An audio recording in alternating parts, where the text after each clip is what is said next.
So picture this.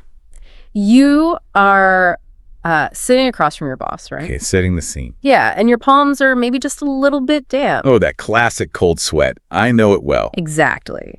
Your heart is beating just a fraction faster than normal because, well, you are about to ask them to spend company money and company time to send you to this advanced data analytics course. Which is a huge ask. It's a massive ask, and you already know their default answer to these kinds of requests is just an automatic, reflex-driven no. Right, because they're stressed. Yeah, they're super stressed about Q4, budgets are tight, all of that. And if you just walk in and ask her what you want, like if you just state your desire out loud, you're going to lose. The door just closes immediately. The door slams shut. So the real question becomes, how do you fundamentally rewire the whole architecture of that conversation? How do you make it so that saying yes to your request becomes like the only logical, beneficial option for them? And that is exactly what we're getting into today.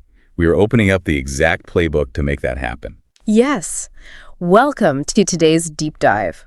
We compiled these specific sources today because you wanted to know how to move beyond just surviving your meetings or, navigating those tricky personal chats. Right, you want the actual tools to guide the outcomes. Exactly. So our core source material for this deep dive is this really comprehensive, heavily researched guide.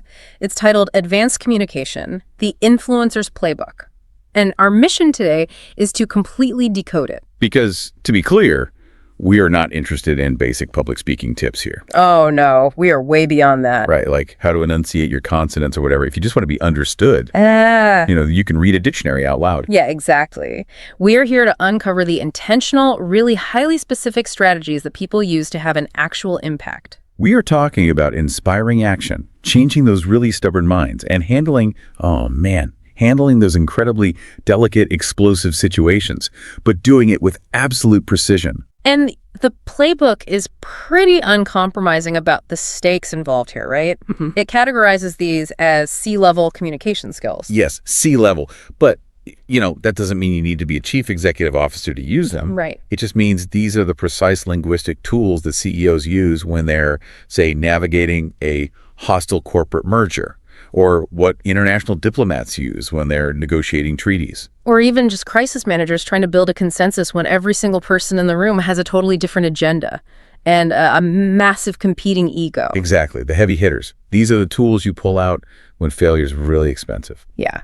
And the source actually organizes this whole invisible architecture of influence into 3 very distinct sequential pillars. Which is going to be the framework for our analysis today. Right. So the first pillar is the art of persuasion. That's the foundation. Like, how do you get someone to actively align with your goals? Mm-hmm. Then the second pillar is the tactics of diplomacy. Because, well, even when you persuade people, human beings are messy. So messy. Mistakes happen, egos get bruised. Exactly. So how do you handle those delicate situations without burning the entire relationship to the ground? Vital skill. And then the third one. The third pillar is the language of leadership. So how do you scale that influence to inspire confidence and motivate whole groups of people? And doing that regardless of whether you actually have the word director or manager in your job title. Okay, let's unpack this. I am super excited to move from the theory into the actual playbook here. So let's start with that first pillar, the baseline, the art of persuasion. Let's do it. Right at the beginning, the source text does this fundamental redefinition of what persuasion actually is. It explicitly says that persuasion is not about arguing. Which is huge. It really is. It's not about demanding, and is definitely not about just wearing someone down until they agree. Right, and that completely subverts our popular cultural understanding of the word. Yeah. Like, when you hear persuasion, your brain instantly conjures up this intense courtroom drama. Oh, totally. Like 2 lawyers just hammering each other with competing facts. It's exactly raising their voices, deploying logic traps, until finally one person just breaks down on the witness stand, sweating, and admits defeat. Yeah, we view it as a combat sport. Like, I have successfully bludgeoned you into submission with my superior data, therefore I have persuaded you. Which is just so wrong. The playbook argues that this combative approach is fundamentally ineffective for any kind of long-term influence. Because even if you win, you lose. Right. If you batter someone into submission with facts, yeah, they might comply in the moment, but you've just bred massive resentment. So true. True persuasion, according to the text, is actually an exercise in strategic empathy. Strategic empathy. I like that phrase. It's all about aligning your goals with someone else's. The most effective way to persuade someone is not to prove that your reality is objectively correct. It's to show them what is in it for them within your reality. You have to reframe your request so it looks like a mutual benefit. Okay, so to execute this shift, going from combat to collaboration, the playbook introduces this methodology it calls the WIN framework. WIN. A really core concept here. Yeah, and I want to spend some serious time breaking this down letter by letter because on a surface level, it looks pretty simple, almost like overly basic. It really does.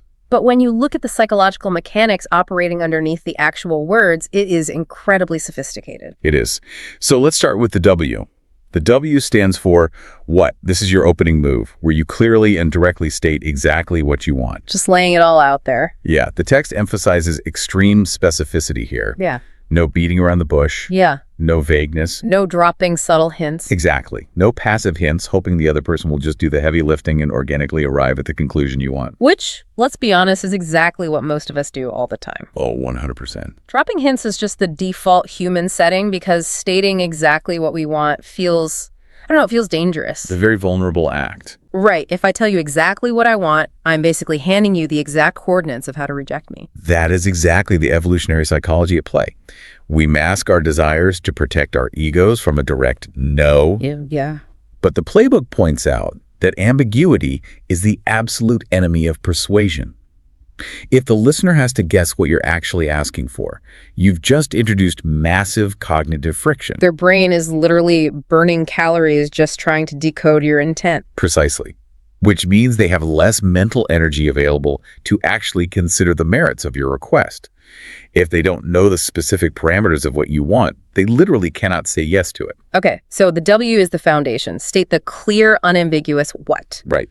And then we hit the pivot point, which is the I. The I stands for importance, and this is where the actual persuasion happens, right? Yes. You have to explain why this request matters. And this is the critical distinction in the source material. You are not explaining why it is important to you. Right, because frankly, that is irrelevant to them. Exactly. You must explain why it is important to them, or at least to a shared goal that you both prioritize. This is where you reveal that mutual benefit. You are basically answering the silent, entirely rational question that is echoing in their head the very second you make a request, which is, why should I care? Right. What's in it for me? Human beings are fundamentally self-interested creatures. We allocate our time and resources based on the perceived return on investment. The ROI. Exactly. So the importance phase is where you provide that ROI. You are translating your desire into their currency. Okay, so that's W and I. And finally, we arrive at the N, which stands for next step. The instruction here is to propose a clear, simple, and immediate action. You have to make the act of agreeing with you as frictionless as possible. Like, do not make them do the administrative work of figuring out how to give you what you want. This is deeply rooted in choice architecture and cognitive load theory. Once you've convinced someone of the benefit, your window of opportunity is incredibly narrow. If you say, great, let's do this, figure out how to implement it and get back to me, you have just handed them a chore. You've just created a massive hurdle for them. Exactly. The next step must be microscopic. It has to be so easy to execute that saying no actually feels like more work than just saying yes. Reading through this, I actually came up with an analogy. Oh, let's hear it. I think of the WIN framework kind of like a GPS navigation system. Okay, track with me here. So the what is you entering the destination into the GPS? It's the exact address. Right, you need a clear endpoint. Exactly. And the I, the importance, is like showing the driver why this specific route avoids all the heavy traffic. You're showing them the benefit of going this way. I like that. The mutual benefit of avoiding a traffic jam. Yeah. And then the N, the next step, is just the very first immediate turn you need to make right now. Like, just take a right at the next light. That perfectly encapsulates the sequence. It's brilliant. Okay, but let me pause and play devil's advocate here for a second. Bring it on. Because this is where I experienced a significant amount of friction reading through the playbook. I think I know where you're going with this. If you are, carefully engineering your sentences and you're analyzing someone's psychological self-interest and translating your needs into their currency, all just so you can get what you want. Right. Isn't this just a very polite, corporate-sanctioned blueprint for manipulation. Like, how is this different from just being a con artist who tricks people into doing your bidding? That is the crucial ethical threshold we really have to examine. And honestly, the source material anticipates this exact pushback. Oh, they know people will ask this. Absolutely. The text explicitly states persuasion isn't about manipulation. It's about clear communication and demonstrating shared value. Okay, shared value. Yes. To unpack the difference between manipulation and persuasion, we have to look at the reality of that shared value. Manipulation relies on asymmetric information. It relies on deceit. A manipulator invents a false benefit, or they hide detrimental consequences just to extract value solely for themselves. So the importance they offer in that scenario is basically an illusion. Exactly. It's a zero-sum game disguised as a win-win. Right. But the WIN framework. But the WIN framework, when you execute it correctly and ethically, relies on uncovering a true intersection of interests. You aren't lying to the other person about the benefit. No. You are genuinely doing the analytical work to figure out how your goal structurally assists their goals. You're finding the overlapping circles in a Venn diagram of your respective needs. So if the benefit is real, if it actually helps them in reality, then it isn't manipulation. It is highly optimized collaboration. Precisely. You're just removing the communication barriers that usually prevent that collaboration from happening. Yeah, that makes total sense. So the litmus test is just the reality of the benefit. If you actually deliver on the importance, you are a persuader. If you default on it, you're a manipulator. That's a great way to put it. Okay, let's ground this theory by looking at the specific scenarios provided in the text, because I really want to see how this translates from, abstract psychology into actual dialogue. Let's do it. The first example the playbook offers is this classic, deeply painful workplace struggle, which is introducing new project management software. Oh, man. There are very few phrases that strike more terror into the collective heart of a department than "we are migrating to a new platform." It is the ultimate trigger for change resistance. It really is. And the text provides a stark contrast to show why our default communication usually fails here. Like, the standard non-persuasive approach to this situation is usually just a top-down mandate. Right. We need to start using Asana by next Monday. Please upload your files. Yeah, which is entirely focused on the speaker's need for compliance. It completely ignores the reality of the listener. But let's dissect the WIN framework model the playbook provides for this. The W, the what, is stated as, I propose we transition our team's project management to the new Asana platform. It is direct. It establishes the exact parameter of the conversation right away. There's zero ambiguity. Then we move to the I, the importance, and the wording here is fascinating. The model says, I know there's a learning curve, but this will ultimately save everyone at least 3 hours a week by automating our reporting and reducing unnecessary status meetings. It gives us more time for the creative work we actually enjoy. Such a good pitch. It is, but I want to stop and analyze the very first clause of that sentence. I know there's a learning curve. Why on earth would you start your pitch by reminding them of the absolute most painful part of the process? Because it is a masterstroke of trust building. Really? Yes. In cognitive psychology, there's this concept related to loss aversion. When you propose a change, people don't immediately think about what they will gain. They obsess over what they will lose. Oh, that's true. In this case, they are losing their mastery of the old system. And they are losing the time it takes to learn the new one. Right. So if you walk in and you only pitch the sunshine and rainbows of this magical new software, their threat detection systems light up immediately. They know you are selling them something, and they know you are ignoring the pain of the transition. Wow. So by ignoring the pain, you basically just lose all credibility with them. Completely. By acknowledging the pain point up front, by saying, I know there's a learning curve, you are validating their internal unspoken resistance. You're demonstrating reality testing. Exactly. You are essentially saying, I am not naive. I see the friction this causes. And once you've established that baseline of trust and validated their concern, their defensive shields finally lower. That is so smart. And then, and only then, do you deliver the mutual benefit. Saving 3 hours a week, automating the boring reporting, killing unnecessary meetings, and freeing up time for creative work. You've taken your goal, the software migration, and perfectly mapped it onto their deepest professional desires, like fewer meetings and less administrative drudgery. You've made the pain of the learning curve mathematically worth it to them. And then we hit the N, the next step. The text model is, How about we schedule a 30-minute demo this Friday so you can see exactly how it works? Look at the sheer lack of friction in that request. It's so low pressure. Right. The next step is not, please migrate a decade of client data by Monday morning. It's not, read this 150-page technical manual over the weekend. It's literally just a 30-minute demo. It's an incredibly low-stakes invitation. You aren't asking them to commit to marrying the software. You are just asking them to go on a 30-minute coffee date with it. I love that comparison. And you've engineered the choice architecture so that saying no actually makes them look unreasonable. Like, you can't spare 30 minutes to potentially save 3 hours a week. This is exactly how you bypass institutional inertia. You shrink the immediate action down to an atomic level. Okay, now let's elevate the difficulty a bit. The second scenario the source provides focuses on upward management. Yes, very different dynamic. Right, because it's one thing to persuade your team, where you might have some lateral influence. It is a completely different architectural challenge to persuade the person who controls your paycheck. Absolutely. This goes back to the visceral scenario we opened the deep dive with. You want your manager to approve you dedicating 2 hours of company time every Friday to take an online advanced data analytics course. Right. And from a manager's perspective, you are basically asking them to pay you to not do your current job just so you can improve your personal resume. The baseline resistance there is immense. So the employee must deploy the WIN framework to completely reconstruct the manager's perspective. Exactly. The W is established with absolute clarity. I'd like to request approval to dedicate 2 hours every Friday to take an advanced data analytics course. Specific time, specific day, specific subject. But the I, the importance, is where the real alchemy happens.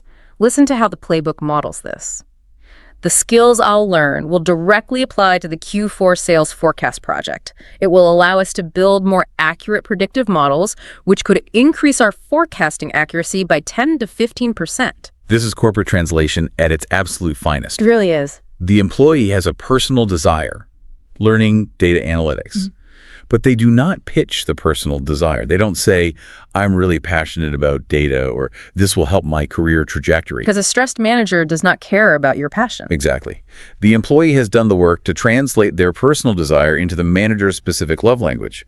Q4 sales, predictive models, and a tangible 15% increase in accuracy. It is a complete paradigm shift. The employee has taken what appears to be a totally selfish request and structurally reframed it as a vital corporate asset. Right. If the manager says no to this request now, they aren't just denying an employee's professional development, they are actively denying the department a 15% increase in efficiency. The framework corners them into a yes by using their own goals as leverage against them. And notice how the next step reinforces this whole low-pressure environment. I've attached the course outline to this email. Would you be open to discussing it briefly in our next scheduled one-on-one? Friction is absolutely zero. None. The manager doesn't have to research the course. The syllabus is right there, attached. The manager doesn't have to carve out new time on their calendar. The discussion is slotted into a meeting that already exists. The ask is incredibly lightweight. Okay, but what I find truly compelling about the source material is that it refuses to just silo these techniques in the corporate world. Oh, this is the best part. The third scenario takes this exact same C-level linguistic architecture and applies it to the most common of personal disputes. The classic Friday night dinner debate. Yes. The scenario is trying to convince your partner or your friend to try a new Ethiopian restaurant instead of defaulting to the same Italian place you go to every single week. Which, let's be honest, trying to break someone's culinary routine can sometimes require way more tactical finesse than negotiating a budget increase. Oh, 100%. Because routines provide psychological safety. Breaking a routine requires a really compelling reason to venture into the unknown. Exactly. So the WIN framework goes to work on the dating plans. The W. Hey, instead of our usual Italian place tonight, I was thinking we should try that new Ethiopian restaurant downtown. The what is set.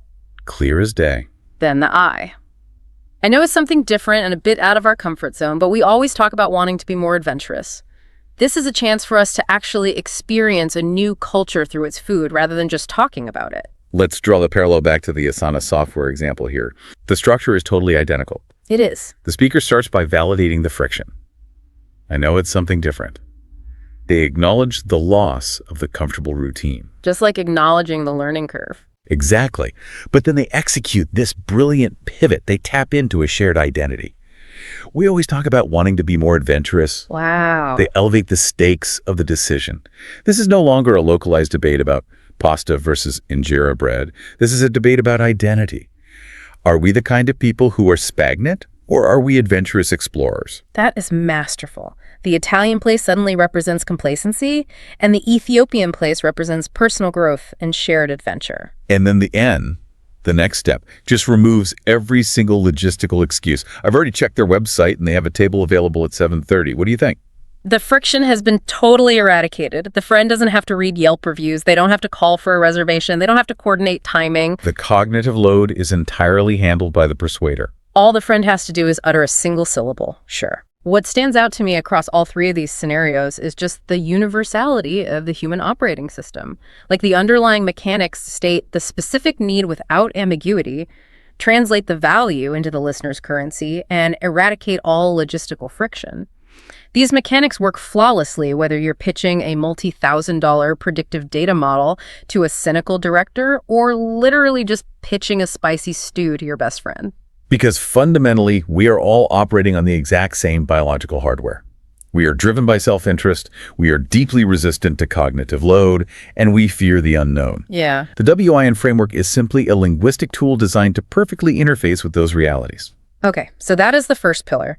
We have successfully used the WIN framework to persuade someone. We got the software approved, we got the course funded, we are eating Ethiopian food tonight, we have aligned our goals. Mission accomplished, right? Well, here's where the playbook transitions from the theory into the messy reality of existence. Ah, yes. Because even when you are perfectly aligned with someone, things go spectacularly wrong. You persuade your team to adopt the software, and then someone completely deletes a client database during the migration. It happened. Or you're at the restaurant and your friend starts complaining about the food.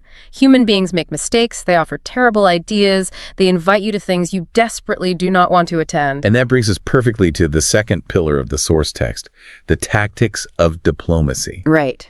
This is a vital evolution in the playbook. Yeah. Because persuasion allows you to build an alliance, but diplomacy is the toolkit required to maintain that alliance when it is subjected to stress. And the text makes a really profound observation right at the beginning of this section regarding how most of us naturally handle that stress. It notes that life is just an endless series of delicate, awkward, potentially conflict-ridden situations. And the default biological reaction for the vast majority of people is simply avoidance. Avoidance is a deeply ingrained survival mechanism. Conflict feels physically dangerous to us. It does. When we have to deliver bad news or critique a colleague's work or even just reject a friend's invitation, our brain actually anticipates social rupture. So we just ghost the invitation. Exactly. Or we quietly fix the coworker's spreadsheet error ourselves late at night rather than having the uncomfortable conversation. We just swallow our frustration. But the source argues that this avoidance is a totally toxic illusion of safety. By avoiding the acute awkwardness of the moment, you're basically guaranteeing chronic dysfunction. Right. The resentment builds, the uncorrected mistakes compound, and the relationship slowly rots from the inside. So diplomacy, as defined by the playbook, is the exact opposite of avoidance. It is the active choice to step into the awkwardness, to initiate the difficult conversation. But to do so, armed with highly specific linguistic shock absorbers. I love that, linguistic shock absorbers. Right. Things that protect the relationship while ensuring the necessary truth still gets delivered. And the playbook highlights 3 specific practical tools to achieve this. Tool number 1 is softening language. Okay, let's break that down. The psychological concept here is using specific qualifier words, phrases like, it seems, I wonder if, perhaps, or a little, to cushion the impact of a direct, blunt statement. The text provides a very stark elemental contrast to illustrate this. The direct, unfiltered statement is, that's a bad idea. Very blunt. The diplomatic, softened statement is, I wonder if there might be a different approach to consider. I want to dig into the biology of why that first statement fails so badly, because we often pride ourselves on being, straight shooters. We think saying that's a bad idea is just being efficient and honest. Right. But efficiency in communication is completely useless if the message is rejected by the receiver. Oh, that's a great point. When someone hears the blunt phrase, that's a bad idea, their amygdala, the brain's threat detection center, fires instantly. The brain literally does not distinguish between a physical threat, like a predator, and a social threat, like an attack on our competence or status. When the amygdala fires, the listener immediately shifts into a fight-or-flight defensive posture. Their prefrontal cortex, the logical part of the brain, just shuts down. They can't even hear you anymore. Exactly. They are no longer listening to why the idea is bad. Their entire cognitive capacity is now dedicated to defending their ego and proving you wrong. You have triggered an arms race. But when they hear the softened version, I wonder if there might be a different approach to consider. The linguistic markers completely change the threat level. Precisely. Let's look at the specific words. I wonder is an invitation to curiosity. It lacks ego. It doesn't claim absolute authority. Right. Might be introduces a conditional possibility, not a rigid demand. And different approach completely sidesteps the binary judgment of good versus bad. It removes the moral weight from the critique entirely. So because of these softeners, the amygdala remains calm. Yes. The listener's prefrontal cortex stays engaged, and they can actually evaluate the feedback objectively. You know, I found myself coming up with a mechanical analogy for this while reading the source. Okay, let's hear it. It's basically exactly like the suspension system on a car. Oh, interesting. Imagine you're driving down a road and you hit a massive pothole in a vehicle with zero suspension, like just a solid metal chassis attached directly to the wheels. Ouch. Right.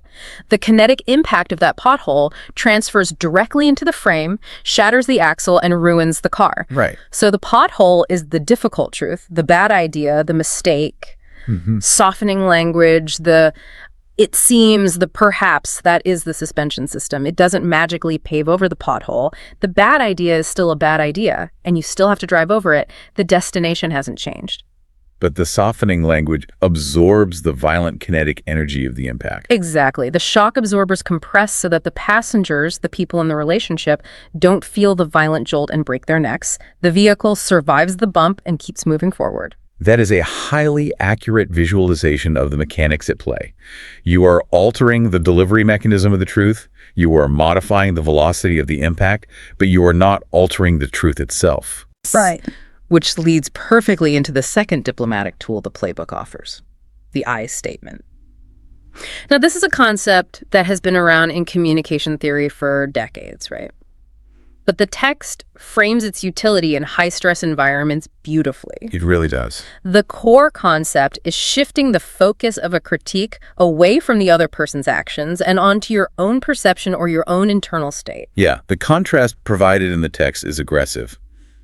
You missed the deadline versus the diplomatic I statement approach. I was concerned when I didn't see the report this morning. Is everything okay? If we unpack the conversational dynamics here, the accusatory statement, you missed the deadline, places a giant glowing target squarely on the other person's chest. It's a direct indictment of their professional competence. Yeah. And again, reverting to our understanding of human nature, the immediate reflexive reaction to an indictment is to counterattack or deflect blame. No, I missed it because you didn't give me the data in time and IT was down. Exactly. The core issue, getting the report done, is totally lost in a spiral of recrimination. But the I statement completely removes that target from their chest. How so? By saying, I was concerned when I didn't see the report. You have made yourself the subject of the sentence. You are simply reporting on an undeniable reality, your own internal state of being. Oh, that's clever. The beauty of this is that it cannot be argued with. They cannot look at you and say, no, you weren't concerned. It is an established fact. Right, it's unassailable. Yes. You have successfully introduced the problem, the missing report, but you have framed it entirely through the lens of your experience. Furthermore, by ending the interaction with the question, is everything okay? You fundamentally shift your physical posture in the conversation. You move from being a prosecutor standing across the table to being a partner standing next to them looking at a shared problem. Exactly.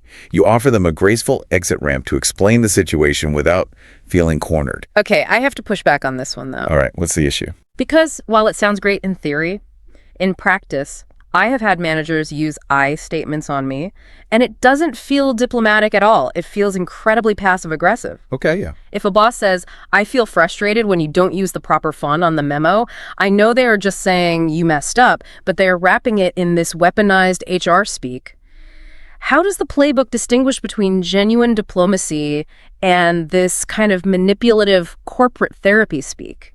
That is a brilliant distinction, and it's a trap so many novice communicators fall into. They learn the syntax of an I statement, without adopting the necessary mindset. The mindset is key. The playbook implies that the difference lies in genuine curiosity versus disguised judgment.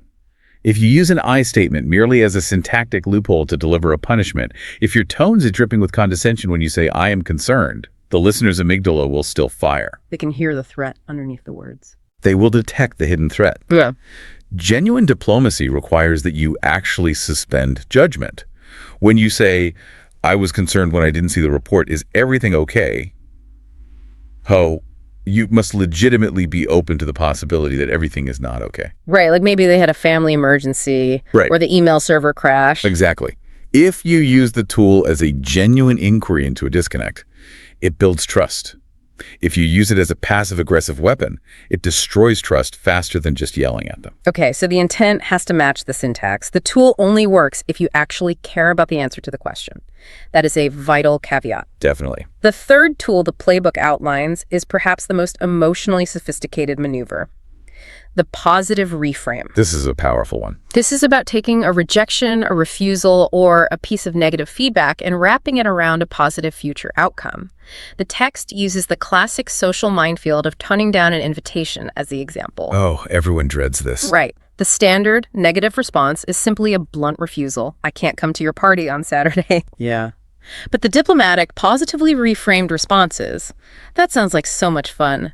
I'm unfortunately already committed that evening, but I'd love to hear all about it and catch up the following week. What is really fascinating here is how the positive reframe manages what we might call the emotional ledger of a relationship. The emotional ledger. Yeah. Yeah. Every interaction you have with someone is either a deposit into that relationship account or withdrawal.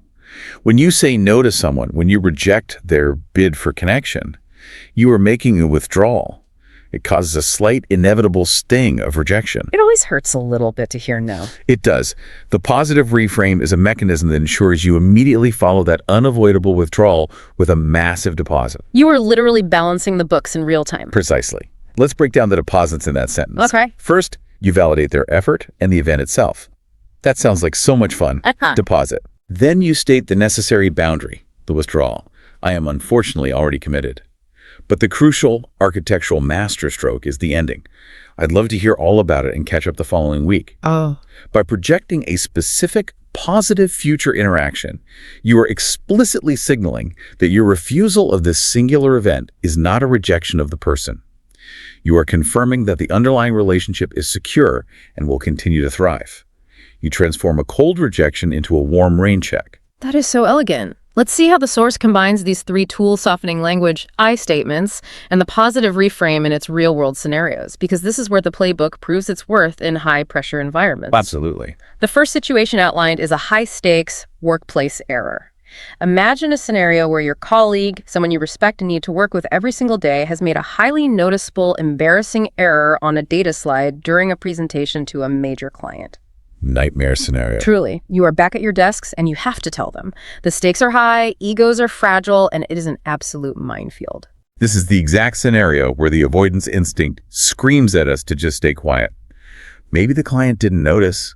I don't want to embarrass them. Right. I'll just fix it later. But the playbook's model response tackles it head-on by meticulously layering all three diplomatic tools. The text models the intervention like this. Hey, great job on the presentation today. The client seemed really engaged with the new strategy. So they start by establishing a baseline of psychological safety. They make a genuine deposit into the relationship account. They validate the overall effort before introducing the localized problem. Exactly. You anchor the conversation in their competence. Then the model deploys the I statement, heavily cushioned with softening language. I noticed a small detail on the budget slide. It seems like the figures for Q2 might have been the old ones. I really want to put those specific words under a microscope because the engineering there is incredible. Let's do it. I noticed. They do not say you messed up. They take ownership of the perception. It's a small detail. They are instantly minimizing the psychological weight and catastrophic nature of the error, it seems like. They are not stating an absolute, indisputable decree of failure. Right. Might have been the old ones. The suspension system is fully engaged here.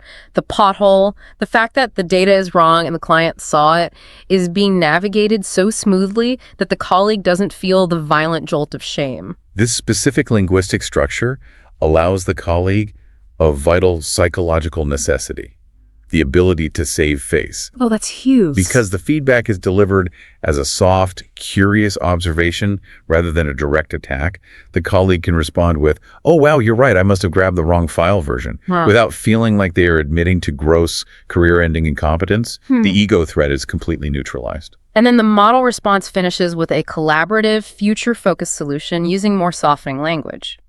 Perhaps we could quickly send them a corrected version in a follow-up email just to be safe. Perhaps we could. It's an invitation to fix the problem as a team, not a punitive order to go clean up their own mess. It is masterful. It really is. But then the playbook shifts gears and gives us what I consider the ultimate impossible test of diplomacy. Oh, wait. The second situation. This is the scenario that destroys friendships and marriages. I know exactly what you're going to say. Your friend, who is very excited, asks for your honest opinion on a new outfit they are wearing, and you genuinely think it is incredibly unflattering. The classic inescapable trap, the collision of honesty versus kindness. Exactly. If you are completely bluntly honest, like, that looks terrible on you, you devastate their feelings and damage the trust. If you are overly kind and lie, it looks amazing. You let someone you care about walk out of the house looking foolish, which is a betrayal of the duty of friendship. You're stuck. How does the text navigate this seemingly impossible binary? It leads with a positive reframe that anchors in truth. You always find such unique pieces. That emerald color is fantastic on you. The key here is finding the genuine, unassailable, positive truth. You are not lying. The color might objectively complement their skin tone. The piece might truly be unique. You're establishing your credibility by anchoring the conversation in a sincere compliment. You are proving that you are looking at them with a positive gaze. Then the softening language comes in for the delicate pivot. I wonder if it might look even better if it were tailored just a little at the waist. Notice how the phrase, "I wonder if," completely diffuses the latent criticism. You're not saying it makes you look boxy and terrible.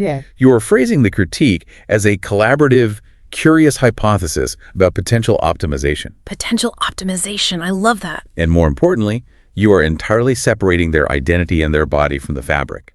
You are not criticizing them. You are critiquing the structural tailoring of the garment. You are aligning yourself with the friend against the faulty construction of the clothes. And then the model ends with the ultimate relationship preserver, validating their autonomy. But honestly, the most important thing is how you feel wearing it. If you love it, rock it. It hands the agency completely back to the friend. It says, "Here is my gentle aesthetic observation, but your joy and autonomy supersede my opinion." It is a flawless execution of preserving the relationship while still delivering the necessary feedback. You know, taking a step back from these specific examples, the source takes a moment to clarify a philosophical point that I think is the most important takeaway of this entire section. What's that? It states, diplomacy isn't about being dishonest. It's about being kind, constructive, and preserving the relationship while still communicating the necessary message. That's so true. We have this deeply ingrained cultural habit of conflating directness with honesty and diplomacy with deception. We operate under the delusion that to be truly honest, we must be blunt, harsh, and unfiltered. Right, like being a jerk is somehow a virtue of truthfulness. Exactly. And conversely, we assume that if we are softening our words or managing someone's feelings, we are somehow lying or being inauthentic. But the playbook forcefully argues that you can deliver 100% of the objective truth while still using 100% of the softening tools. The truth is the cargo. Diplomacy is simply the bubble wrap and the padding in the shipping box that ensures the cargo actually arrives intact instead of in broken, unusable pieces. That is a vital paradigm shift. You are not changing or diluting the core message. You are radically changing the receptivity of the audience. You are doing the necessary work to ensure the message can bypass their amygdala and actually be processed by their logical brain. All right, so we have traversed the first two pillars. We have covered how to get someone on your side with the collaborative alignment of persuasion. We have covered how to navigate the inevitable human errors, conflicts, and awkwardness with the shock-absorbing tactics of diplomacy. The final evolution of this architecture, according to Playbook, is scaling that influence. It is moving from one-on-one, localized interactions to motivating and directing entire groups of people. This is the third pillar, the language of leadership. And right out of the gate, The source material aggressively dismantles a very common, very limiting misconception about what leadership actually is. Oh, I loved this part. It states explicitly, you don't need a title to be a leader. That is so freeing. Leadership, within this framework, is not framed as a position on an organizational chart. It is not a badge, it is not a corner office, and it is not a salary bracket. Leadership is defined as a specific linguistic action. The linguistic action. Yes, it is a way of speaking that absorbs panic, inspires confidence, and focuses a disparate group of people on a shared vision. Because it is a linguistic action, anyone in any room, regardless of their rank, can utilize the language of leadership and alter the trajectory of a group. That is an incredibly empowering baseline. It really democratizes influence. It does. And the text focuses on two specific linguistic patterns that anyone can adopt to achieve this macro-level influence. The first pattern is called empowerment framing. Okay, let's unpack that. The psychological concept here is shifting the focus of a stressed group away from the insurmountable problem they are facing and redirecting that focus onto the team's intrinsic capabilities. It is moving the spotlight from the obstacle to the engine. That's a great visual. The source provides a very relatable, high-stress scenario to illustrate how this functions. Let's set the scene.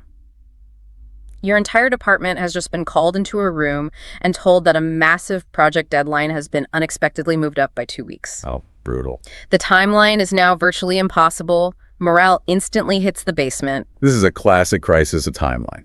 And the natural, immediate reaction of any group of human beings in this situation is to spiral into collective victimhood. Why is this happening to us? Exactly. The narrative in the room immediately becomes, this isn't fair, management is completely out of touch, they're setting us up to fail, this is physically impossible. The group's entire cognitive energy becomes consumed by analyzing the injustice of the obstacle. The work stops. So how does the architect of the room, the leader, step in and change that narrative? Let's analyze the model response from the text. The leader steps up and begins with, I know this new deadline is a massive, unexpected challenge. It's going to be incredibly tough, and it's frustrating.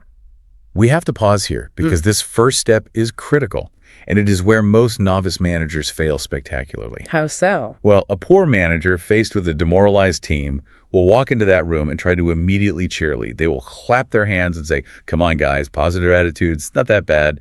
If we just hustle, we can do it. Ugh, toxic positivity. Exactly. And if you jump straight to unearned optimism without first acknowledging the objective reality of the pain, you sound completely delusional. You just sound like corporate HR trying to spin bad news. Right. You sound disconnected from the team's lived experience, and you lose all credibility instantly. They will roll their eyes and completely tune you out. By starting with, this is a massive challenge, it's going to be tough, and it's frustrating, the leader validates the team's stress response. Yeah. They're signaling reality testing. They're saying, I am not blind. I am in the trenches with you, and I see how awful the mud is. But the leader cannot stay in the mud with them. No. The pivot has to happen. So the empowerment framing kicks in, the text model continues. But I also know this specific team. Look at what we pulled off last quarter. We have the talent, the institutional knowledge, and the creativity to figure this out. The leader actively shifts the subject to the narrative. In the team's mind, the subject was the impossible deadline.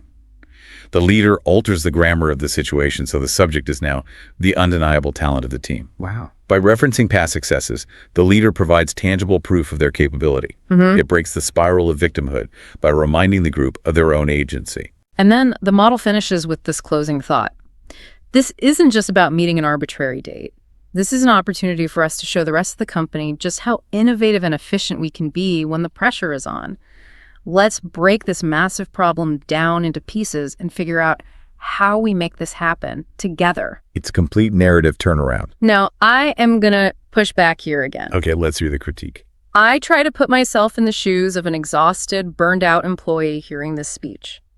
If morale is truly in the basement, if people are stressed about missing their kids' soccer games to work weekends just to meet a manufactured corporate deadline, does telling them this is an opportunity to show how innovative we are risk sounding completely tone deaf? That's a very fair point. Like, I don't want an opportunity to be innovative, I want my weekend back. How does this not cross the line back into the toxic positivity we just condemned? This is the razor's edge of leadership, and it's a phenomenal question. If we connect this to the bigger picture of the playbook's psychological sequencing, the answer lies entirely in the order of operations. Okay, walk me through that. If the leader walked in and only said, "Hey team, great news. We have the fantastic opportunity to showcase our innovation because a deadline was moved up," then yes, that is insulting toxic positivity. It minimizes their sacrifice. Right. But because the leader anchored the statement in the gritty, unpleasant reality first, this is tough, it is frustrating, it is a massive challenge, the subsequent pivot to opportunity is structurally earned. Yeah. The leader is not ignoring the pain. The leader is offering a psychologically meaningful way to endure the pain. The unspoken subtext is, yes, we are being forced to march through the mud by circumstances beyond our control. It's awful. But since we have no choice but to march, let's focus on proving how incredibly strong our legs are, rather than complaining about the dirt.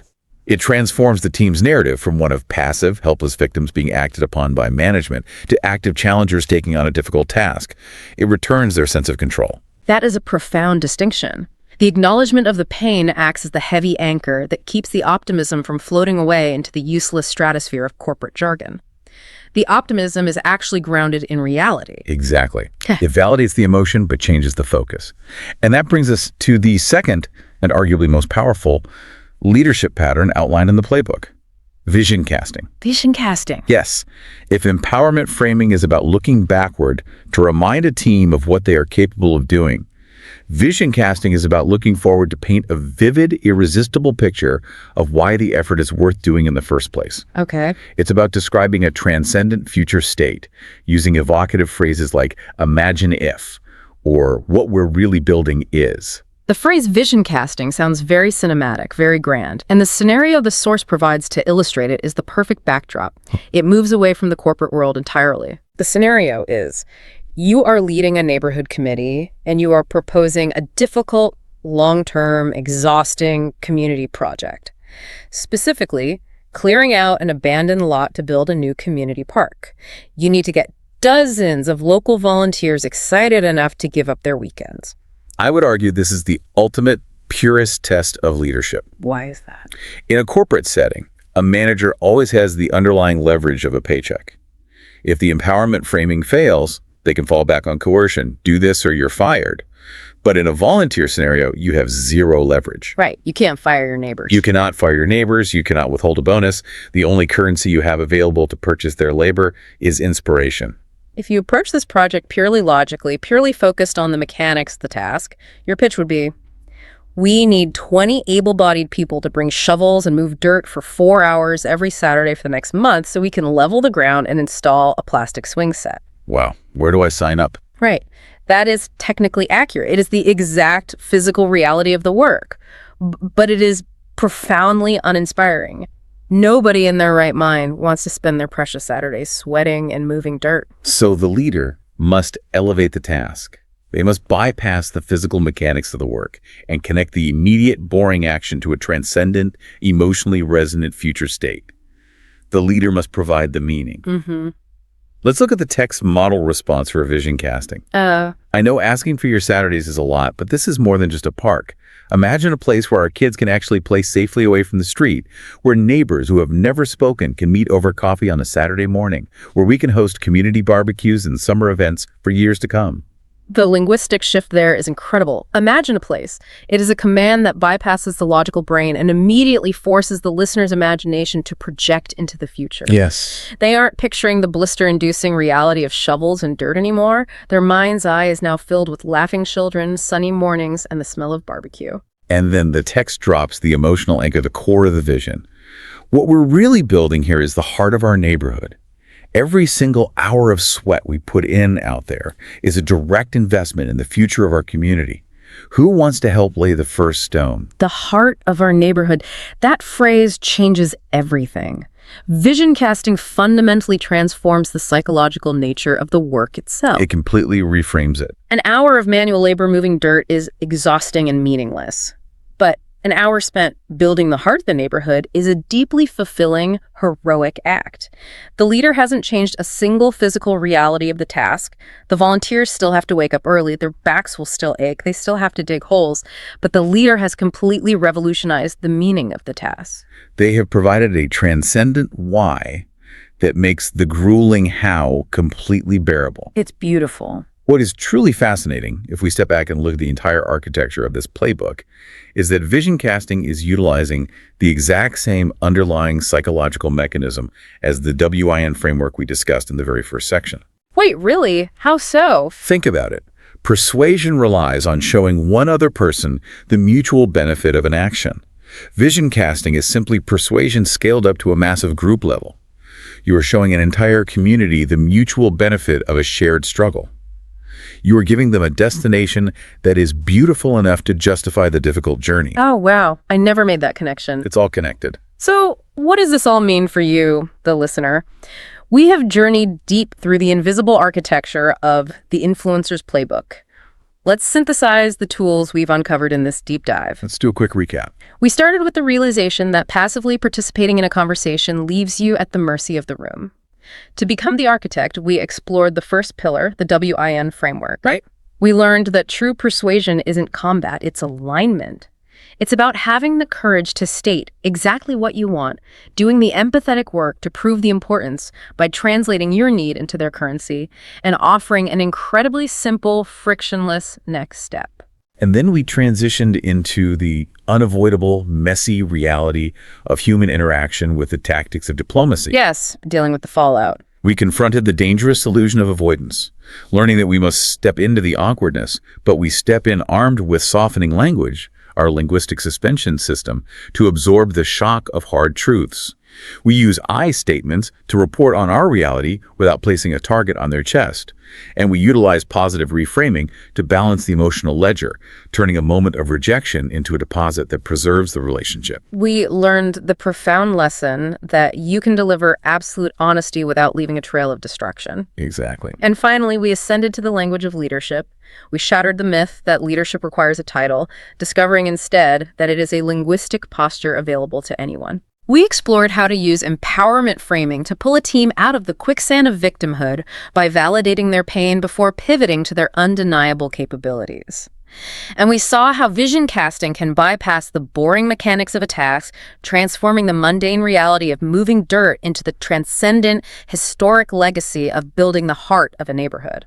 The concluding thesis of the source material is powerful, and it bears repeating as we close our analysis. Yes. What was that final thesis? It reminds the reader that these frameworks, the WIN structure, the shock-absorbing diplomatic tools, the meaning-making leadership patterns, these are not mere language tricks.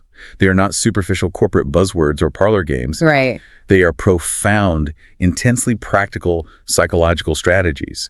They are the tools required to navigate complex careers, to salvage and deepen fraying personal relationships, and to actively construct the reality you want to live in. They allow you to stop being a passive participant who is constantly buffeted by the chaotic conversations happening to you. And they empower you to become the architect who designs the space everyone else is standing in. Beautifully said.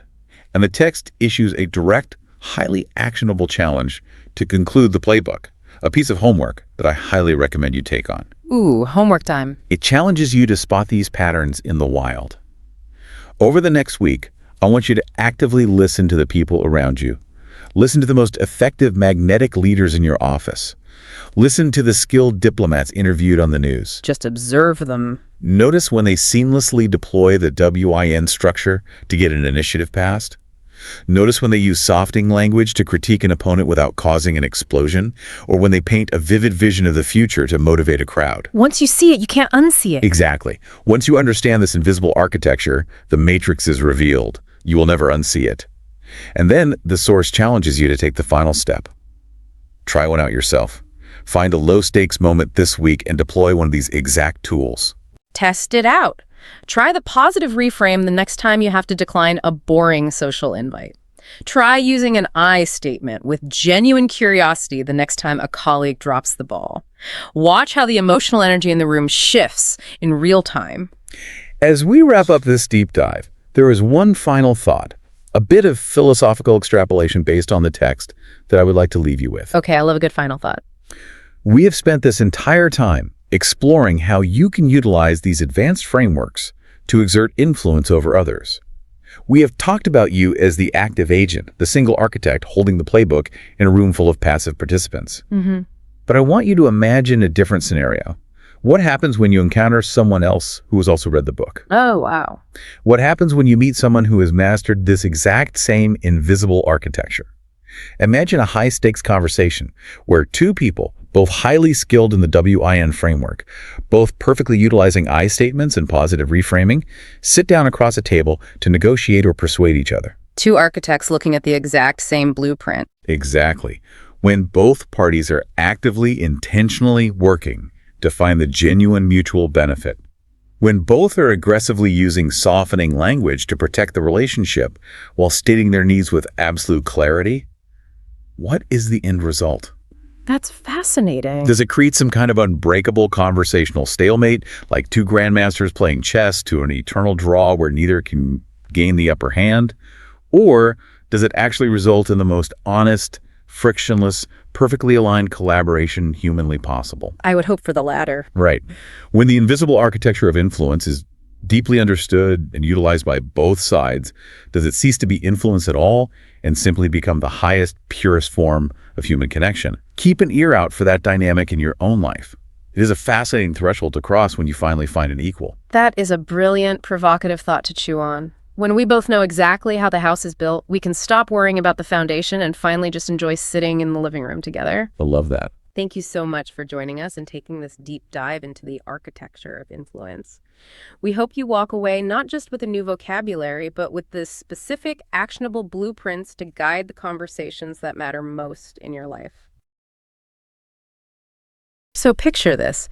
Your pulse is, it's got to be like 110 beats a minute. The client on the other end of the video call is practically vibrating with rage. Oh, that is just the worst feeling. Just a nightmare scenario. Right. It's terrifying. They are screaming that the project is a total, unmitigated disaster. They're telling you they are going to pull the account and they want a full refund immediately. And your palms are just sweating. Completely sweating. Your mind, which, just 3 minutes ago was full of these carefully prepared status updates and spreadsheet data, it goes completely, terrifyingly blank. The silence stretches. It is your turn to speak. What is the very first word out of your mouth? That is the ultimate test, isn't it? Because in that specific fraction of a second, all the theoretical knowledge you have in the world just evaporates. Yeah, it's gone. Totally gone. You don't have time to consult a textbook. You don't have time to put them on hold and ask your manager what to do. You are entirely at the mercy of your instincts. And for most of us, honestly, those instincts are really poorly calibrated for modern professional survival. Welcome to this deep dive. If you are tuning into this, I know exactly who you are. You are a dedicated learner. You devour books, articles, seminars, all trying to figure out how to navigate the complex interpersonal webs of your career and your life. Which is great, obviously. Oh, absolutely. But today, we aren't just passively consuming communication theory. We are talking about survival. We are talking about what happens when you step out of the safe, predictable driving range of learning and find yourself standing in the middle of a high-speed highway with cars flying right at you. That driving range analogy is so perfect for the source material we have on the table today, because this is an extraordinary artifact designed for exactly that high-speed highway. We are examining some really detailed excerpts from a highly intense communication simulation program called Advanced Zone. Yeah, specifically a module they run known as the Gauntlet. Right, the Gauntlet. Just the name, the Gauntlet, tells you, everything you need to know about the tone of this program. We are going to meticulously deconstruct the specific communication frameworks presented in these simulation excerpts. Frameworks with names like the PREP method and the WIN framework. And these are powerful tools. They really are. But our goal here isn't just to give you the dictionary definitions of these acronyms. Mm-hmm. The goal is to extract the exact tested tactical blueprints used to de-escalate an actively hostile client, or to essentially invent a career promotion out of thin air when the door has been completely slammed in your face. Yeah, the text introduces a concept that will serve as a sort of foundation for our entire analysis today. They call it the conversation reflex. The conversation reflex, I love that term. It's brilliant. The creators of the Gauntlet argue that communication under pressure is not a soft skill or some fluid art form. It is a precise, almost architectural science.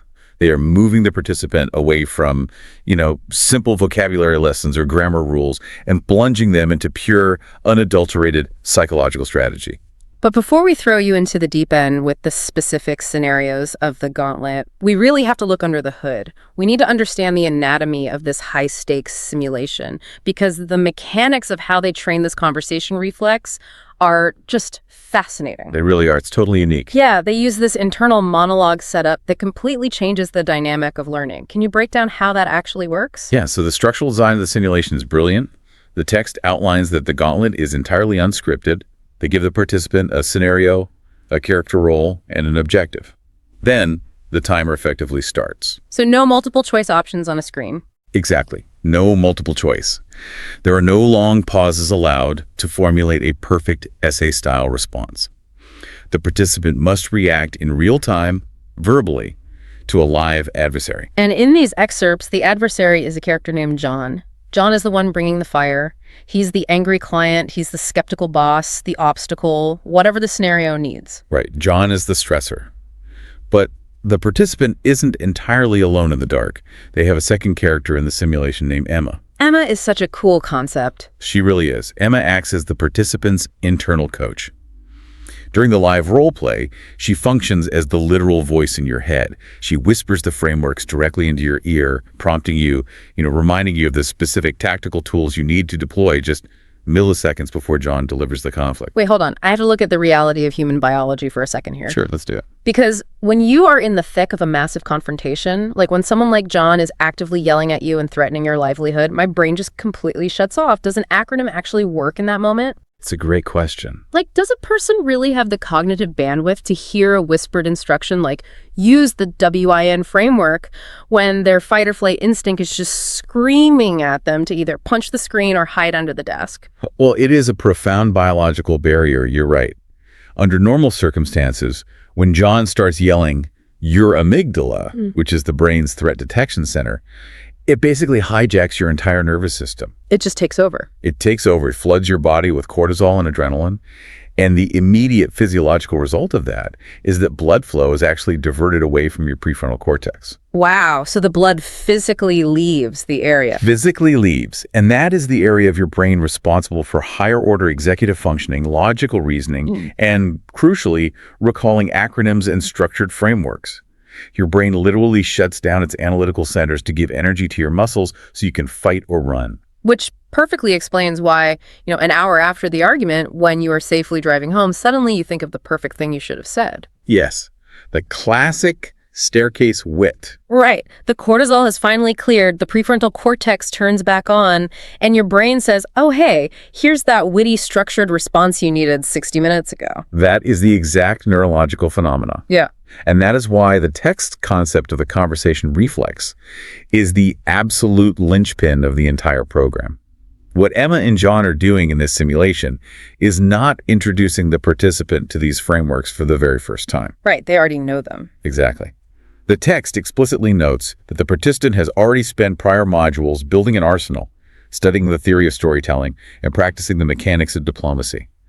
The Gauntlet is the crucible. It is the final exam where you practice the application under artificial duress. It makes me think of high-stakes professions, like an air traffic controller. Oh, that's a perfect parallel. Yeah, an air traffic controller doesn't sit there and debate the philosophical merits of their communication protocol when two planes are getting too close. They don't have time to consult a manual. No, absolutely not. The protocol has been drilled into them so deeply that it bypasses the prefrontal cortex's need to deliberate. It just becomes an autonomic response. Right, it is cognitive muscle memory. By explicitly practicing these frameworks in a simulated high-stress environment, the participant trains their brain to deploy the strategy automatically, even when flooded with cortisol. You don't have to consciously remember the steps because the structure has become your default mode of operation. That makes so much sense. The simulation bridges that massive, treacherous gap between passively knowing you shouldn't get defensive and actively maintaining your composure when someone is attacking your character. Emma's role as the whispered internal coach is essentially serving as the training wheels for the internal voice of reason you're trying to permanently install in your own mind. So she is the voice you eventually internalize so you don't need her anymore. The goal is for Emma to just disappear into your own subconscious. Okay, with the neurological stakes established, let's step into the arena. Let's look at the first test of these reflexes. The text calls it Gauntlet number 1, the difficult client. This is the ultimate test of defensive communication. It is all about surviving a direct, unprovoked attack from a hostile stakeholder without making the situation worse. Here's the scenario exactly as the source material lays it out. You, meaning you the listener, are thrust into the role of a project manager. Your client is a man named Mr. Harrison, played by John.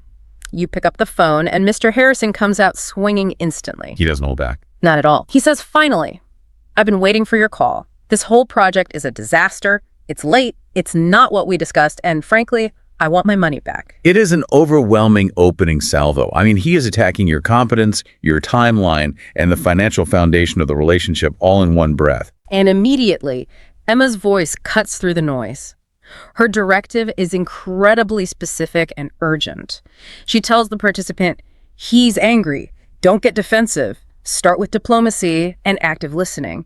Acknowledge his frustration and repeat his key concerns to show you are listening. The instruction to completely avoid defensiveness is the most critical and honestly the most difficult first step. Oh, it's so hard. Because human nature dictates that when we are attacked, we defend our perimeter. If someone says we are late, we immediately want to cite the 3 times they took a week to reply to an email. Right. I always used to picture this dynamic like trying to defuse a ticking bomb, but actually I think a better way to look at it is like a live microphone getting too close to a speaker. Ooh, I like that. When Mr. Harrison yells, that's the audio output. If you get defensive and yell back, like, we aren't late, you delayed the approvals, you are taking the live microphone and shoving it directly into the speaker. It instantly creates a screeching, deafening feedback loop of reciprocal escalation. The feedback loop is a highly accurate visualization. Defensiveness does not neutralize anger. It feeds it. It proves to the angry party that they have a fight on their hands, which justifies their hostility. Exactly. The tactical response provided in the text is designed to break that loop entirely. The participant is instructed to say, Mr. Harrison, I hear how frustrated you are, and I want to understand. You're saying the project is behind schedule and that the results aren't matching our initial discussions. Is that correct? Okay, I have to pause here because I read that line in the source material and every alarm bell in my head went off. Really? Why? If I am dealing with a client who just threatened to pull their funding and I just repeat his complaints back to him, if I literally say out loud, you're saying the project is behind schedule, won't he immediately seize on that? Doesn't he just hear me admitting I messed up? I see what you mean. It feels like I am handing him the exact ammunition he needs to justify his demand for a refund. It is a completely natural fear, it really is. But it requires us to look incredibly closely at the exact linguistics of the response. The text is demonstrating a masterclass in semantic boundaries here. Notice the specific pivot in the phrasing. The participant does not say, you are right, the project is behind schedule. They say, you're saying the project is behind schedule. The word saying does an astonishing amount of heavy lifting there. It changes the entire reality of the sentence. It is the core mechanism of diplomatic language. Summarizing the complaint is not an admission of guilt, liability, or failure. It is an objective acknowledgement of the client's current emotional reality. So it's about the emotion, not the facts. Exactly. It serves as a psychological pressure release valve. When a human being is experiencing that level of intense anger, their primary overwhelming drive is the need to be heard and validated.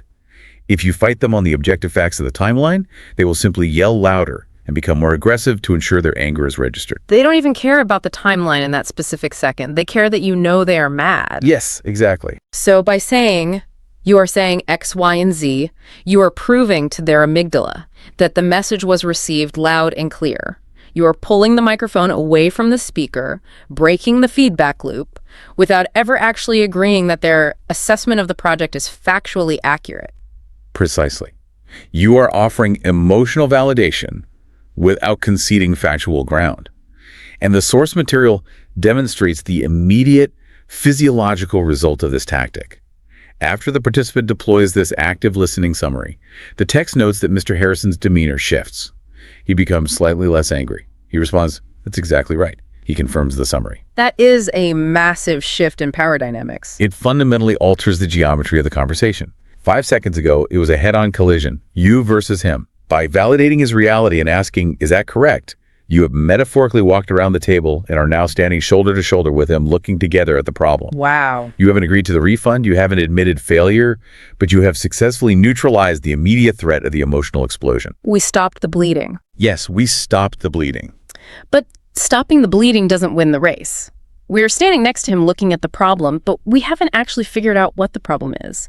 His initial complaints, it's a disaster, it's lading, those are huge, vague generalizations. How do we move the client from this generalized emotional state to the actual granular root of the issue? This transition is where so many people fail, and where Emma steps in with her next critical directive. She whispers to the participants, diagnose the problem, ask a specific, open-ended question, don't ask a yes or no question. Okay, so then what does the participant ask? The participant then asks, thank you for clarifying. Regarding the user interface, could you walk me through which specific parts aren't aligning with the mock-ups you're referencing? The text puts immense emphasis on banning the yes or no question. I want to dig into that because it seems like such a tiny grammatical detail, but the text treats it like a matter of life and death. Why is a simple yes or no so incredibly dangerous when you are trying to resolve a conflict? To understand the danger, we really have to look at how the brain processes information under stress, specifically the concept of cognitive ease versus cognitive strain. Okay, cognitive ease. Right. A yes or no question. For example, asking Mr. Harrison, are you upset about the color scheme on the homepage that requires almost zero cognitive load to answer? It offers pure cognitive ease. Because he can just cross his arms, glare at the camera, and bark, yes. Exactly. A yes or no question allows the angry party to remain fully entrenched in the emotional reactive center of their brain. They don't have to think. They just have to confirm their anger. They offer no new information, and the burden remains entirely on you to keep guessing what is wrong. It's basically a trap. It is a trap that keeps the conflict alive. But look at the linguistic architecture of the open-ended question the text provides. Could you walk me through which specific parts aren't aligning? It is impossible to answer that with a grunt. Exactly. It forces what psychologists call analytical labor. By asking which specific parts, the participant forcefully interrupts the client's emotional momentum. To answer the question, Mr. Harrison's brain has to shift gears. The blood flow has to change. Blood flow has to move back to his prefrontal cortex. He has to actually stop, visualize the project, analyze the delta between his expectation and the reality, Right. formulate a cohesive thought, and articulate it using specific nouns and verbs. You are forcing his brain to calm down by giving it a complex task to perform. I can personally attest to how real this trap is. Early in my career, I was dealing with a contractor who was furious about a delayed payment. He was threatening to walk off the job. I panicked and asked him, "Are you walking off because the wire transfer didn't hit today?" Oh no. And he just looked at me, said, "Yep," and started packing his tools. Wow. I handed him the easiest possible exit ramp. I didn't force him to explain the actual logistical problem causing his stress. I let his anger dictate the terms because I gave him a yes or no out. It is a very common misstep. The yes or no question feels safer because it is contained, but it actually relinquishes control.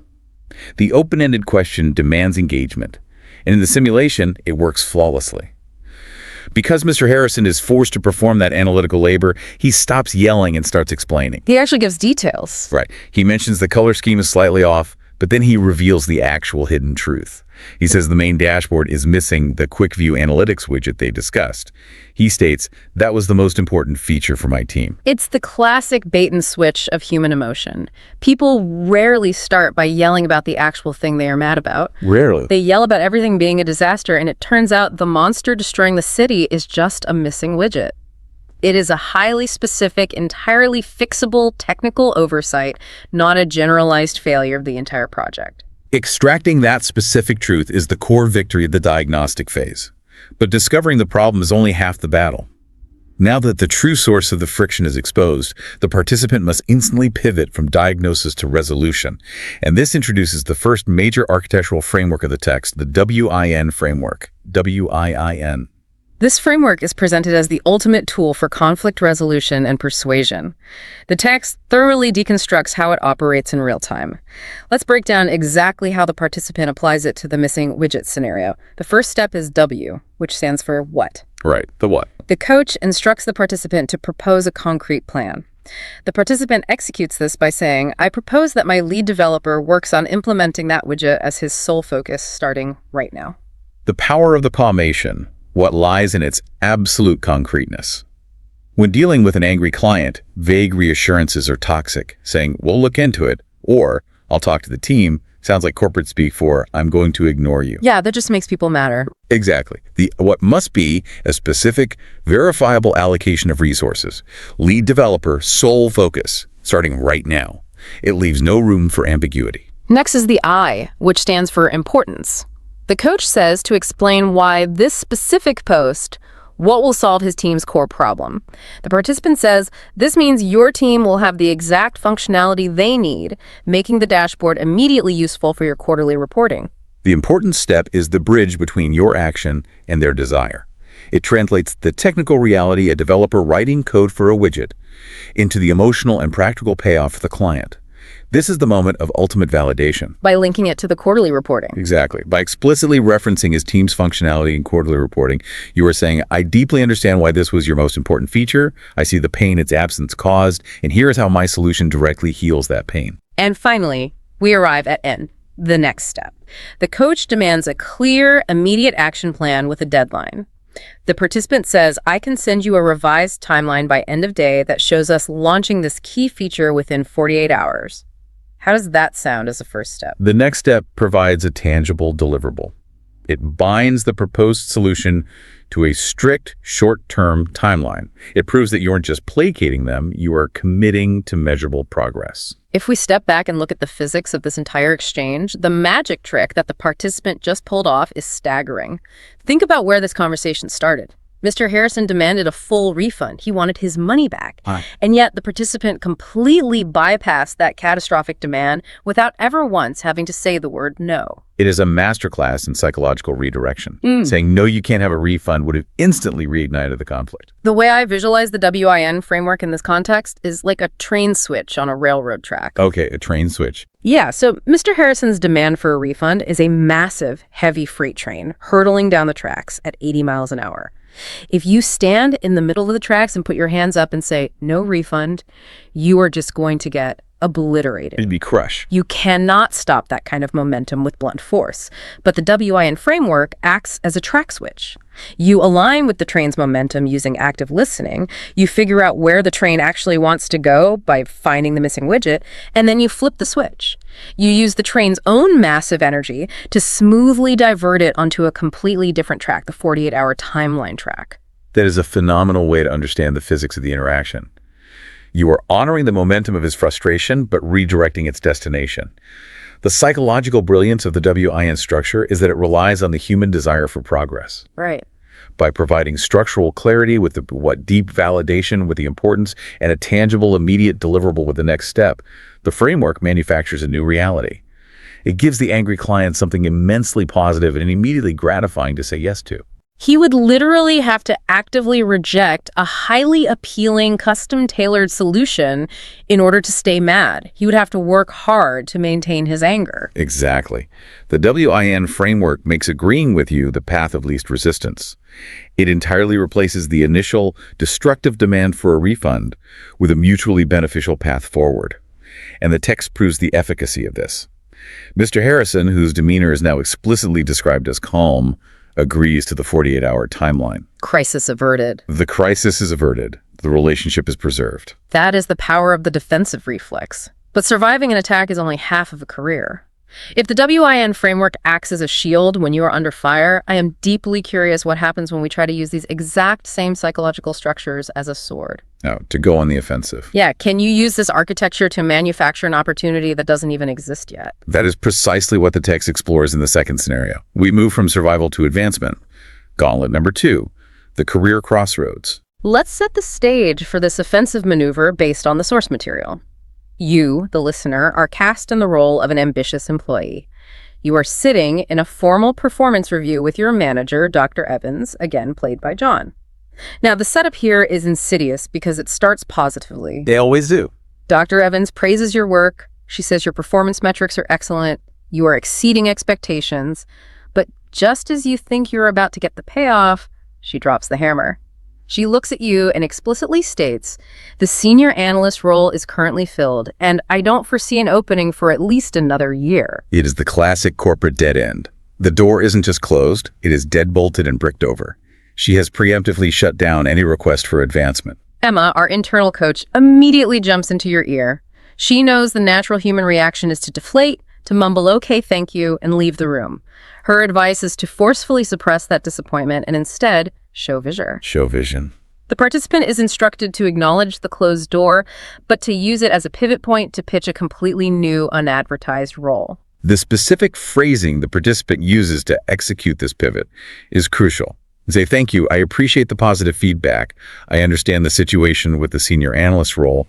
That actually gives me an opportunity to discuss an idea I've been developing. Okay, I need to throw a massive flag on the play here. What's the flag? In the real complex world of corporate hierarchy, if your boss sits you down, looks you in the eye, and explicitly tells you there is no budget, no openings, and no promotions available, isn't it incredibly dangerous to instantly reply, okay, well, here's an idea for a whole new job for me? It feels risky, yes. Doesn't that make you look arrogant? Or worse, completely tone deaf to the structural limitations of the company?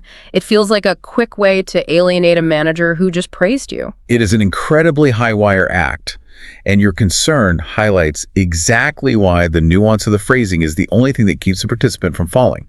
If the participant had simply ignored Dr. Evans' statement and launched into a pitch, yes, they would appear dangerously tone-deaf and insubordinate. They would be entirely disconnected from the manager's stated reality. But let's look at the mechanism of that first sentence. I understand the situation with the senior analyst role. Yes, that single sentence is the safety net.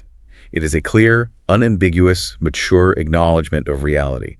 By explicitly stating that they understand and accept the limitation regarding the traditional promotion, the participant proves they are grounded. That one sentence essentially buys them the psychological permission for the manager to pivot the conversation. I see. They have paid the toll of acknowledgement, which allows them to cross the bridge into new territory. It says, I hear your no, I respect your no, now let me show you something else. Exactly. And the shift that follows that pivot is where the text introduces its next major concept. The shift from a disappointed employee asking for a promotion to a visionary problem solver offering an idea demonstrates what the source material refers to as leadership language. Let's define leadership language because it sounds like a buzzword, but the text treats it as a very specific operational mechanism. How does it actually function in this context? To understand leadership language, we have to contrast it with standard employee language, which is often characterized by what we can call the burden of translation. The burden of translation, I like that. Unpack that for me. When a standard employee asks for a promotion, they are fundamentally asking for a favor. They go to their manager and say, I have worked very hard, my metrics are good, I want more money and a better title. Which is standard. It is standard. Right. But in doing so, they place the entire burden of translation onto the manager.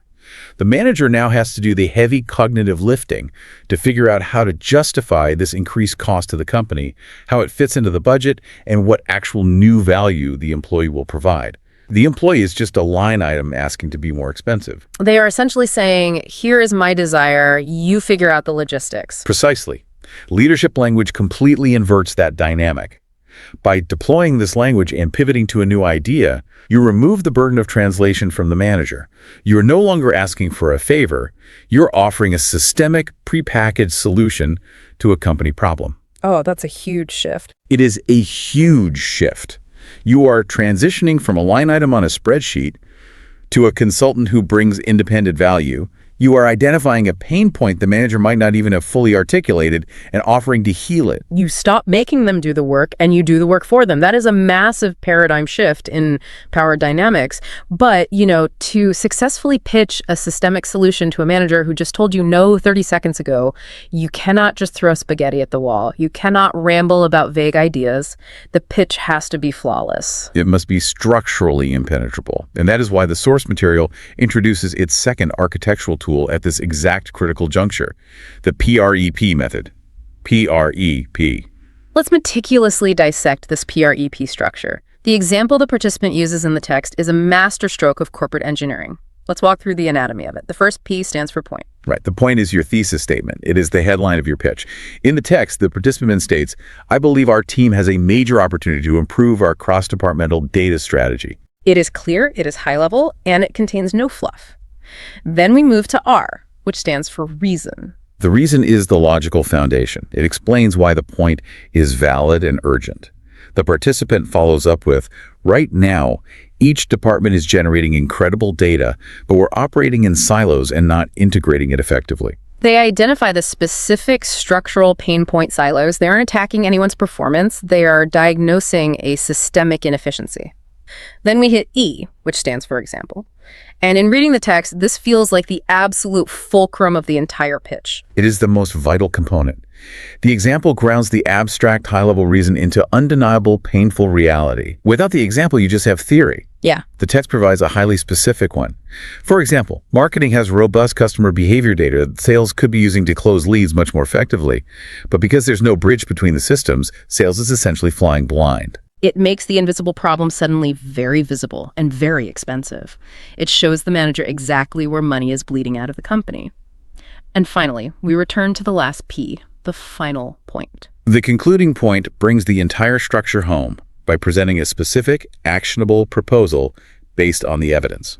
Therefore, I propose creating a new informal role for myself as data integration lead to build that bridge. I absolutely love this structure. I want to use an analogy to really cement why this works so well. The text treats PREP like a structural formula, but I think of it as a perfectly engineered portable sandwich. A portable sandwich. Okay, walk me through the mechanics of that. Think about the physics of eating a poorly made sandwich. Right. Everything falls out, it's messy, it's hard to handle. A nervous employee pitching an idea is usually handing their boss a messy pile of ingredients. But PREP is engineered for structural integrity. The first point is the top bun. It tells the manager exactly what they're looking at. It establishes the boundaries of the conversation. The reason and the example that is the meat. That is the undeniable proof, the substance, the nutritional value of the idea. And the final point is the bottom burn.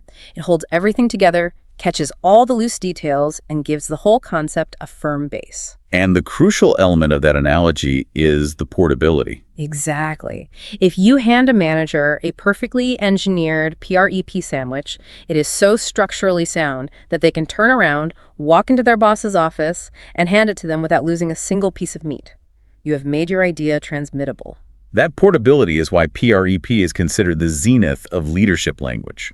Think about the psychological profile of managers like Dr. Evans. What are their two defining universal characteristics? They are perpetually out of time, and they are inherently stressed. Yes, they are time poor, cognitively overloaded, and inherently skeptical of employees who want to add complexity to their lives. PREP is designed specifically as a cognitive filter for that exact audience because it forcefully prevents the nervous ramble. Oh, the nervous ramble is deadly. It really is. When people are anxious, especially when pitching a bold idea right after a rejection, they tend to talk in circles. They list disjointed facts, hoping the manager will magically connect the dots and see their brilliance. They give the manager the burden of translation. They expect the boss to bake the buns themselves. Precisely. PREP forces you, the speaker, to do all the cognitive heavy lifting in advance. It forces you to deliver a clear thesis, logically back it up with undeniable evidence, and restate the thesis as a concrete solution. It respects the manager's time by making your brilliant idea entirely impossible to misunderstand. It is brilliant architecture. So the participant delivers this perfect, portable PREP pitch. And the text shows that Dr. Evans is genuinely intrigued. She says, "That's an interesting idea." You can see the gears turning in her head. But she is still a manager. She is paid to find the flaws in a plan. Right, she has to protect the baseline. Exactly. She points out the obvious logistical hurdle. She says, "It is a good idea, but you'd still have your current full-time duties. How would this actually work without your metrics slipping?" This is the moment of ultimate truth in the simulation. This is where most pitches die. Even with a perfect PREP structure, the manager's primary overriding concern is risk and resource allocation. If you take on a new, unproven project, will the core business suffer? Will the metrics drop? Exactly. The manager is looking for a reason to say no to protect the baseline. To close the deal and overcome this risk aversion, the text brings back our old friend from the first Gauntlet. The WIN framework makes a triumphant return, but this time it is being used offensively, not defensively. Exactly. It is being deployed to systematically dismantle the manager's perception of risk. Let's break down this final, aggressive application of WIN. Okay, starting with W what? The coach tells the participant to define the exact parameters of the new role.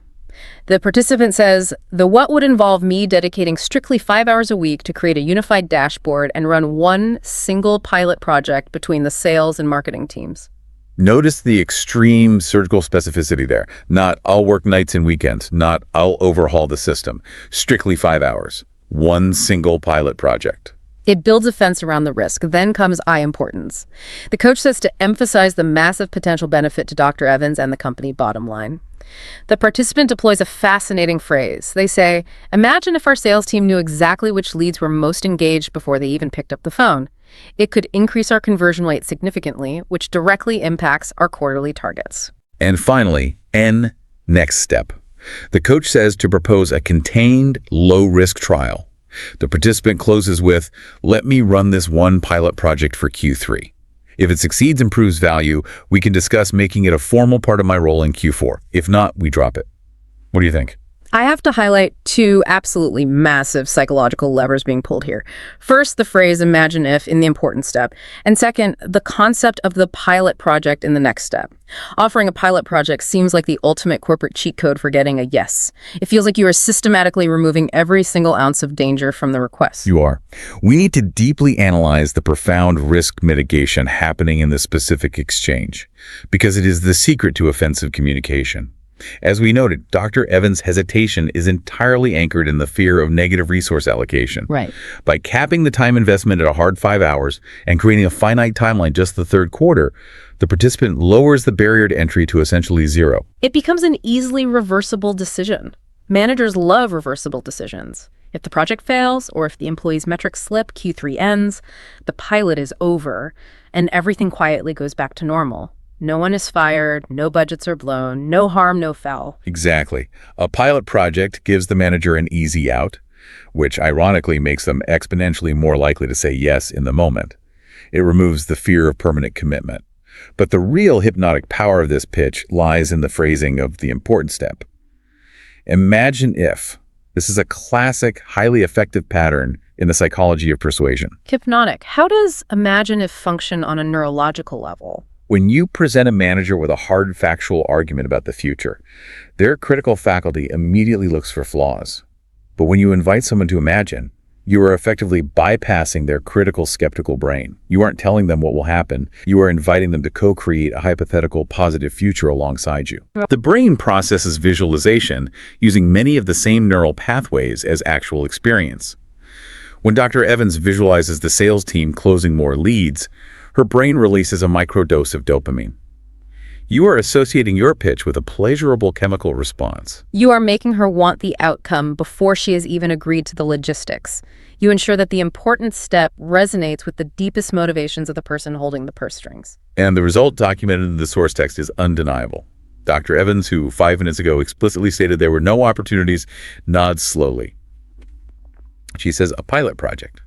For Q3, show me a detailed proposal by Friday. I like how you think that is the exact quote from the text. She validates the vision. Yes. The participant didn't just ask for a promotion and hope for the best. They architected an entirely new reality. They identified a systemic need using the structural integrity of PREP, and they provided a highly contained, low-risk, high-reward solution using WIN. They proved their leadership value in real time rather than just talking about it in past tense. It really is a masterclass. The Gauntlet is no joke. The level of granular control required to pull these maneuvers off is staggering. So what does this all mean for us? Let's zoom out. We've been deep in the weeds of acronyms and neurology. Let's look at the overarching philosophical lesson from this text. The overarching narrative arc of this simulation is really about the evolution of a learner. Mastering these frameworks, whether it is the agonizing restraint of active listening to diffuse a hostile client, or the architectural precision of PREP to structure a pitch, or the momentum redirection of WIN to propose solutions, it takes the participant on a journey. Right. It takes you from being a mere learner of a language, someone who is just frantically trying to memorize vocabulary lists and grammar rules, to becoming a powerful, confident architect of outcomes. You stop worrying about finding the exact perfect words, and you start focusing entirely on the underlying strategy. You start seeing the matrix of the conversation. There is a beautiful, almost poetic, closing sentiment in the source text that perfectly encapsulates this evolution. Emma, the internal coach, states that at the highest level of mastery, the language disappears and only communication remains. That gave me absolute chills when I read it in the source. The language disappears. It is a profound observation because it maps to every form of high-level mastery. Think of a master carpenter building a complex, beautiful cabinet. When they are working, they aren't consciously thinking about the weight of the hammer or the angle of the nail. They are thinking entirely about the wood, the joints, the integrity of the final product. The tool becomes invisible. The hammer has entirely disappeared into their process. It is an extension of their intent. When you truly internalize these communication frameworks, you stop frantically searching your brain for the right English word to use under pressure. The acronyms fade away. You aren't thinking, okay, now I need the E in PREP. You are just executing a flawless strategy. You are, as John says in the text, living inside the language. You are dynamically solving problems, mitigating risk, and influencing outcomes in real time. It is the absolute pinnacle of communication. It is the transition from conscious incompetence to unconscious competence. So to bring this massive theoretical deep dive all the way back down to the reality of your life, the listener, the source material ends with a wonderful call to action, a final challenge from the simulation. John says, the world is your gauntlet now. And that is the absolute truth. You don't need a simulated program to practice this. We want to encourage you to actively practice structuring your very next difficult conversation using these blueprints. Don't wait until you're standing on the high-speed highway, dodging cars, to try and figure out how the steering wheel works. Build the reflex in low-stakes environments. Practice building a PREP sandwich before your next mundane team meeting. Practice using the WIN framework to redirect momentum the next time you have a minor disagreement with a colleague over a lunch order. Train the muscle memory. But I want to end today's deep dive with a deep, lingering question for you to mull over on your own. It is a provocative thought that builds on everything we've just discussed, but turns the camera around. Let's hear it. We have spent this entire time talking about using powerful psychological tools like PREP and WIN to perfectly architect our outward conversations. We use them to de-escalate external conflicts with angry clients or to pitch new roles to skeptical bosses. We use them to manage the chaos of other people. But what would happen if we took these exact same tactical frameworks and applied them internally? That is a remarkably intriguing concept. Applying interpersonal frameworks to interpersonal dialogue. Think about it. The next time you make a mistake and you are relentlessly beating yourself up over it, the next time your internal monologue sounds exactly like an angry Mr. Marison, screaming that your life is a disaster and demanding a refund on your choices? What if you didn't get defensive with yourself? Wow. What if you actively stopped the reciprocal escalation in your own head and used active listening on your own fears? Instead of asking yourself toxic yes or no questions like, am I a failure, which just trap you in an amygdala response, you force yourself to do the analytical labor. You diagnose the real problem. Which specific part of this project didn't align with my expectations? Exactly. You find the missing widget in your own life. And if you start running your own internal frustrations, your own self-doubts through the WIN framework, do start being your own worst, most hostile critic and start becoming your own best, most effective coach. Can you literally use the architecture of communication to negotiate a healthier, more productive relationship with yourself? It is a brilliant extrapolation of the material. If the conversation reflex is powerful enough to calm a furious stakeholder and invent a new career path externally, there's every psychological reason to believe it possesses the exact same power to organize and calm the chaos internally. It is absolutely something to think about the next time you find yourself standing at the edge of that high-speed highway, whether the traffic is coming from the outside world or from inside your own head. Because remember, you do not have to dodge the traffic blindly anymore. You have the tools to build a bridge right over it. You have the exact blueprints. You just have to use them. Until next time, keep building.